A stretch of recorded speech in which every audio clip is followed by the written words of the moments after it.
Ashamaa obboloota koo qaqqaalii warroon addunyaa irratti argamtan kan biyya keessa biyya alaa jirtan hundumti keessan akkam jirtu nagaa keessanii nagaan koo kabajaa kan jaalala idduma jirtanitti isin haa ga'u isiniin jedha asumaan hordoftoonni YouTube chaanaalii YouTube jalatti argamtan hundumti keessan nagaan isiniif haa ta'u warroonni maatii koo taananii akka maatiinaaf taatanii warroonni maatii koo taatanii immoo YouTube suwaan like share akka hin irraanfanneen isiniin jedha warroonni maatii kiyyan taane immoo wanta diimtuu san tuqxanii akka karaa maatii kootti dabalamtan asumaanan kabajaan isin gaafadhan isiniin jedha har'a immoo YouTube obboleettii koo jaalatamtuu fi kabajamtuu kan taate maskii mangee wajjin gaafiif deebii goonee jirra hanga dhuma qophii keenyatti akkana waliin taatanii kabajaaf jaalalaan isin affeereen jira hundumti keessan hanga xumura viidiyoo keenyatti nu waliin ta'a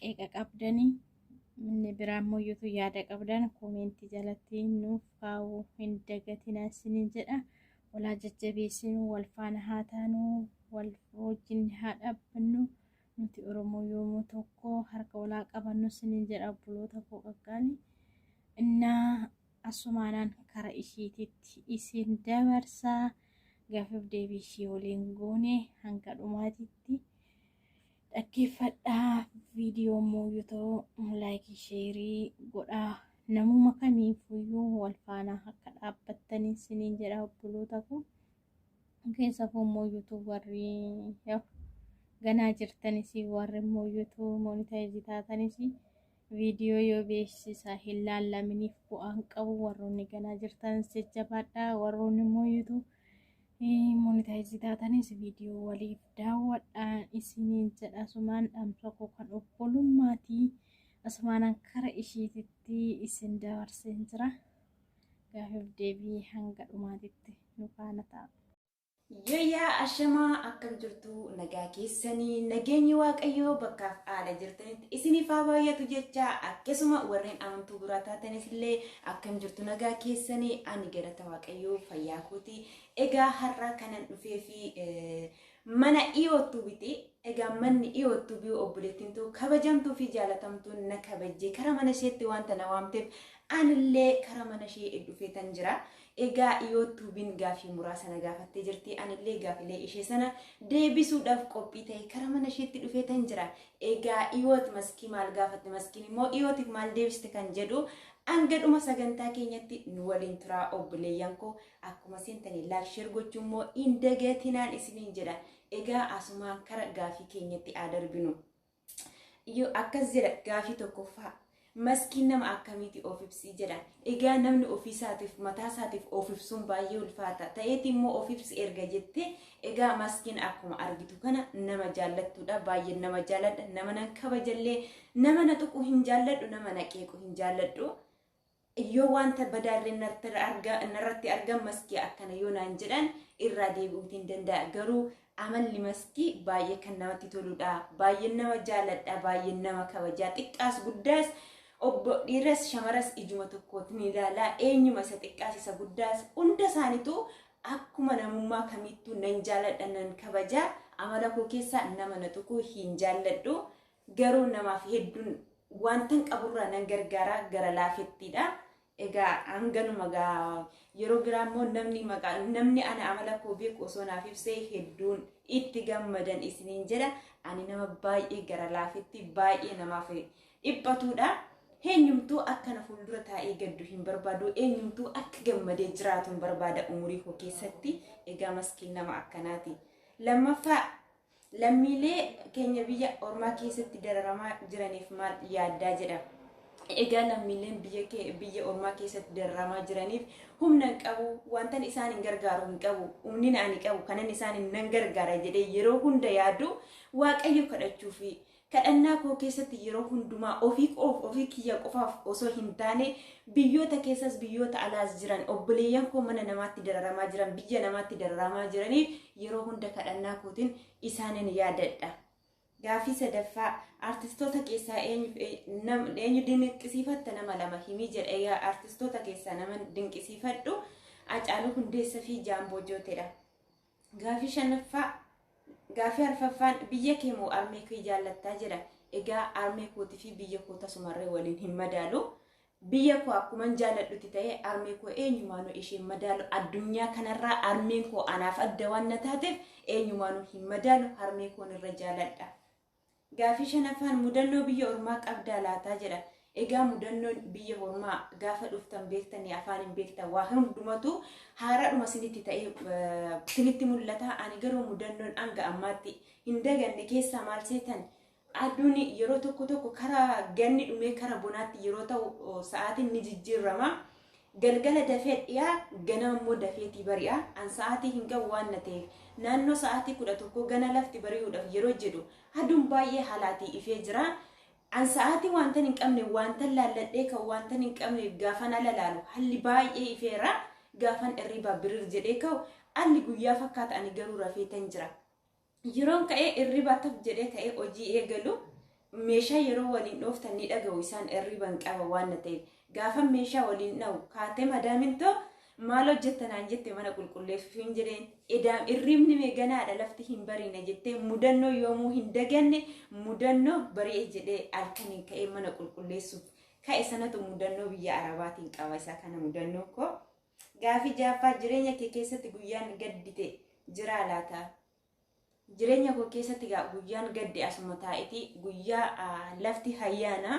lafti ayyaana qilleetii innuyyuu soomiin hiikamuudhaaf guyyaa lama ta'e guyyaa 3 ta'ee akkasiin osuma mana keessa jiru ani eessumaan naqu mana kan koronaa natti fidus maatiin mana keessatti waan na ta'eef yeroo sana ayyaanni dhufe jedhee otoon faa jedhee eeggadhu kan koronaan naqabee mana cufadhee maatii koorraa obboleettii tiyyarraa adda ba'ee ofii kiyyaa mana addaatti taa'ee guyyaa sana hedduun gadde guyyaa sana baay'ee gadda angana hin jedhamnutu natti gadde na dhukkubuu koof omaa natti fakkaanne garuu maatiin koo kottu ayyaana waliin dabarsinaa osoo naan jedhu lakki jedhee isaan biraa hafe baansi maatii koo arguu dhiisite obboleettii toona cinaa jirturree ishee faana osoon ayyaana sana hin dabarsin koronaadhuma koo qabadhee balbaluma koo cufadhee olii guyyaa sana gadda hedduutiin gaddee jira gaddi koo kanuma. Jireenya kee keessatti guyyaan garmalee gammadde jira jedha. Eeyyee jireenya koo keessatti guyyaa hedduudha guyyaan gammade waaqayyoof haa galatu. Guyyaan jalqabaa guyyaan gammade dhugaa guyyaan as dhufee mana kana dhufee laftirree hayyaana karam ayyaana dhufee ganaa haaraadhaa mala koo hin beekan maalummaa koo hin beekan namoonni tokko waggaadhaan booda waa takka yookiin hiriyoota kiyya bira yookiin immoo hiriyoonni kee akkas bira dhufan yookiin immoo akka hiriyoota kee bira dhuftu yookiin akkuma reenchaartii dhaqxu kasi eeyyaman ji'a ja'a yookiin hanga waggaatti isaan maanu waggaa darbeeyyuu kan namaan ifee ni eeyyamne ni jiranii ani garuu dhufee ayyaanatu jira ayyaana sana mana amantaa nan deema jennaan eessa deemtarree eessaa dhuftarree eenyu faana deemtanaan hin jenne ishi deeminaan jedhanii guyyaan chaartii dhaqee hedduu guyyaa sana baay'ee gammadeeti jira galata waaqayyoo.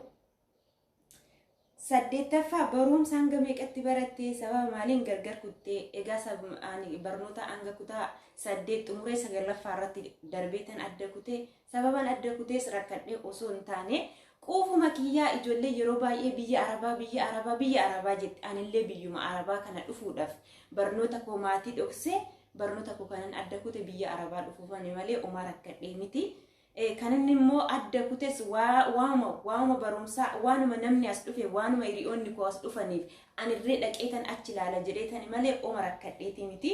Faazaritti himnaan maal rakkattee biyyaa baata sidha kan mana namaa deemee hojjetu silaa wanta baratte ana kasi barsiisu ana kasi danda'u fi keeti teessetuma barachuu si jibbisiisetti osuman du'e sin ergu biyya arabaa naan jedhe ofii kiyyaa dhukadhee karana dhufee ergan as ga'e maatii kootti akkana as jiru hime. Kanaadha uma rakkadhees miti sababni koo sababuma dhuunfaa kiyyaati waanuma namni hin deemne biyya arabaa dhaqna jedhuuf anillee dhaqeetan laala jedhee gubaa biyya arabaa wanta hin beekneef amma waa tokko argitanitti ni muddamtu mitiire garuu gaafa ofii keessanii argitan gaafa as keessanii edaa kanatu na mudde kanatu kanaafan ariifadhe jedhe namni biyya ofii caaleen jiru hunda caalaa namni barumsa hedduu jaalata osoo barnoota milkooftanii baay'ee namatti tola barnoota keerree xumurtee yoo qabxii dhabderree achi anganachi taawaas dhufee tan hojjedha jettanii garuu daanditti waan tokko ta'e kuni balleessadhuma kiyya sababa takka malee isiniin jedha. Gaafii salgaffaa abbaa manaa yookiin jaalallee qabdaa yoo qabaatte daa'imman qabdaa jedha. Ani abbaa manaa siin qabu jaalallee siin qabu daa'ima siin qabu. Gaafii kurnaffaa nama amala akkamii qabu sitti tola? Egaa namni natti tolu nama hundumaa isa xiqqaas isa hiyyeessas isa sooressas isa guddaas bakka tokkotti walitti qabee amala gaariidhaan nama gorsu nama yaada gaarii qabu nama amala gaarii qabu jechuudha. Bakka yaada gaariidhaan nama yoo ati dogoggorte ati kottu kanarra daandii kanarra deemini daandii kun si baasu daandii kanatu si baasa jedhee akka obbolummaa kamittuu kara kaminuu nama gorsa gaarii nama yaada gaarii si qabu nama of tuulummaarraa bilisa ta'e hedduu natti tola. Nama hundumaayyuu ati xiqqaadha ati hiyyeessa ati dureessa ati nama guddaadha jedhee nama adda hin qoonne nama yaada gaarii qabu yaada bilchaataa qabu nama yeroo hundumaa yeroo ati gammaddes yeroo ati gaddites si waliin jiraatu si waliin dhaabbatu hedduu natti tola nama akkasiiti. Gaafii hinni dhumaa maal jedha? Miidiyaalee jiran keessaa kam irra filatta kam irra jaalatta jedha. Miidiyaalee hundumaa baay'eetan jaaladhaani. Miidiyaan hundumtuu egaa tokko kan barnoota irraa argattu irra caalatti kan barnoota irraa argattu jira. Ijoollee dhugaa miidiyaa irra jaalatta kan jedhuuf ani yuutuubii dursarreen nan dhaggeeffadha garuu ani kanan dhaggeeffadhu wantootuma garaagaraati malee akkasiin kara ijoollee keenya kara ijoollee afaan keenya dubbatanii kana hin dhufu lakkoofsa qaba namni kara kana dhufee dhaggeeffadhu jechuudha.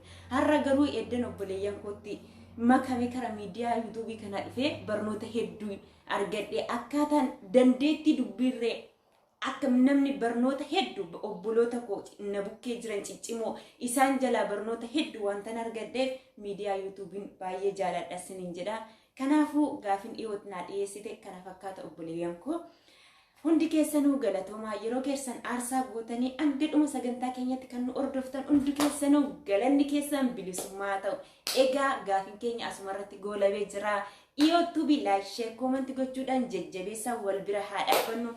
Anarree maskii fiqiriidha warreen maskii fiqiriitiif maatii hin taane kootaa maskii fiqirii jedhaati. Kanaaf hundi keessanuu galatoomaa wal jajjabeessaa laayik sheeriidhaan wal bira dhaabbadhaan isiniin jedha. Yoommoo balleessa qabaanne yoo qeeqa qabaatan bifa koomantiitiin descriptionii jalatti nu barreessaa nu immoo gaafii keessan dhufnee isinii deebisna. Kanaafuu obboloota koo hedduu galatoomaa hedduun isinin jaalladhaa. Bye bye.